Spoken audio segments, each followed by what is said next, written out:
जब हम climate change की बात करते हैं तो अक्सर बड़े बड़े आंकड़ों और ग्लोबल ट्रेंड्स की बात होती है, पर असल में इसका असर हम सब पर पड़ रहा है।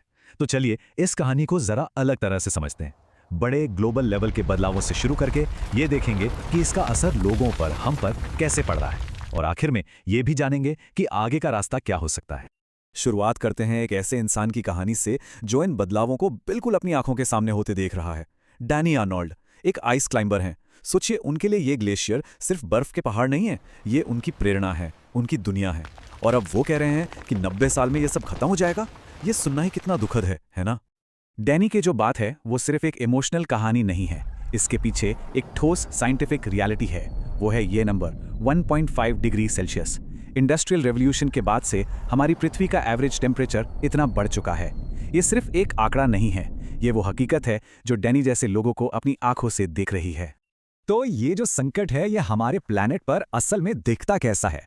चलिए सबसे पहले उन बड़े बदलावों को देखते हैं जो एक गर्म होती दुनिया के सबूत हैं। तो ये 1.5 डिग्री का असर दिखता कैसा है? चलिए आल्प्स चलते हैं। यहाँ पहाड़ सचमुच टूटकर गिर रहे हैं। क्यों? क्योंकि परमाफ्रॉस्ट, मतलब वो जमी हुई मिट्टी जो इन पहाड़ों को गोंद की तरह जोड़े रखती है, वो पिघल रही है। बोंडो स्विट्जरलैंड में जो हुआ वो कोई आम लैंडस्लाइड नहीं था, वो एक चेतावनी थी। 8 लोगों की जान चली गई। और सोचिए, एक घर जो 345 सालों से, पीढ़ियों से वहां खड़ा था, वो मलबे में दबकर तबाह हो गया। मतलब प्रकृति की नींव ही हिल रही है।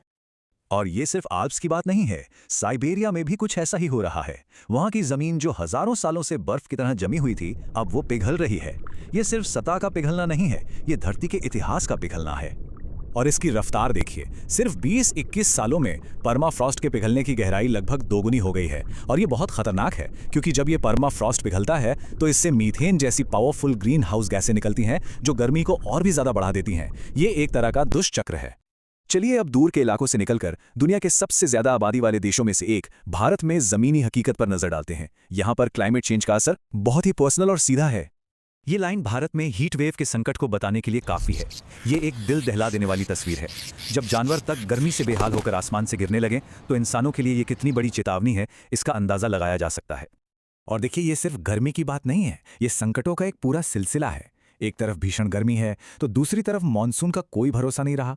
कभी सूखा पड़ रहा है तो कभी भयानक बाढ़ आ रही है। और समुद्र का बढ़ता जलस्तर मुंबई जैसे शहरों के लिए एक बहुत बड़ा खतरा बन चुका है। ये सब मिलकर भारत के लिए एक मल्टी डायमेंशनल इमरजेंसी बना रहे हैं। एक टर्म है वेट बल्ब टेम्परेचर। इसका मतलब है गर्मी और नमी का वो खतरनाक लेवल जिसके बाद हमारा शरीर पसीना बहाकर खुद को ठंडा नहीं कर पाता। ये सिर्फ असहज होने वाली बात नहीं है, ये जानलेवा है।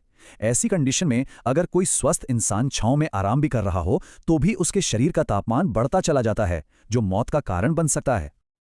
और ये सिर्फ थ्योरी नहीं है, ये असल जिंदगियां हैं। कृष्णा के पति जो 9 घंटे की शिफ्ट के बाद घर नहीं लौटे, रुक्मिणी कामले जो खेत में काम करते करते बेहोश हो गईं, वसी अख्तर जो स्कूल तो पहुंचे पर जिंदा नहीं रह पाए। ये कहानियां हमें बताती हैं कि क्लाइमेट चेंज की असली कीमत इंसान चुका रहे हैं। तो अब सवाल उठता है कि हम इस स्थिति में पहुंचे कैसे? इस संकट का स्रोत क्या है? और सबसे बड़ा सवाल, इसके लिए कौन जिम्मेदार है? चलिए इस जटिल सवाल को समझने की कोशिश करते हैं।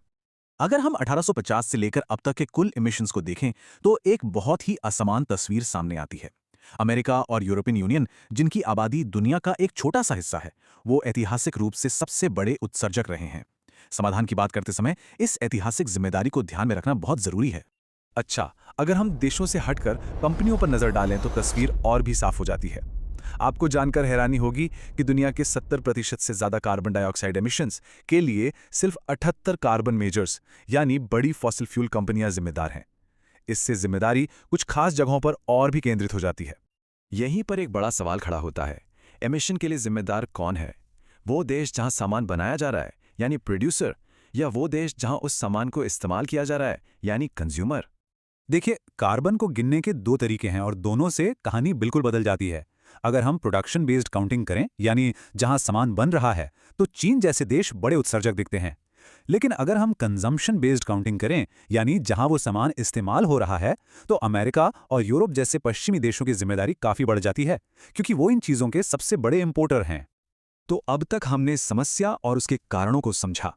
अब सबसे जरूरी हिस्से पर आते हैं, आगे का रास्ता क्या है? हमारे पास क्या विकल्प हैं और क्या समाधान हो सकते हैं? हमारे सामने 2 रास्ते हैं और दोनों में जमीन आसमान का फर्क है। एक दुनिया 1.8 डिग्री सेल्सियस ज्यादा गर्म है, जो आदर्श तो नहीं है पर फिर भी आज के रास्ते से कहीं बेहतर है। और दूसरी दुनिया 3 डिग्री ज्यादा गर्म है, जिसे एक्सपर्ट्स एक विनाशकारी और असहनीय स्थिति मानते हैं। हमारे आज के फैसले तय करेंगे कि हम इन दोनों में से किस भविष्य की तरफ बढ़ रहे हैं। तो हमें एक साथ 2 मोर्चों पर काम करना होगा। पहला है मिटिगेशन, यानी समस्या को और बढ़ने से रोकना। इसका मतलब है ग्रीन हाउस गैसों का उत्सर्जन कम करना।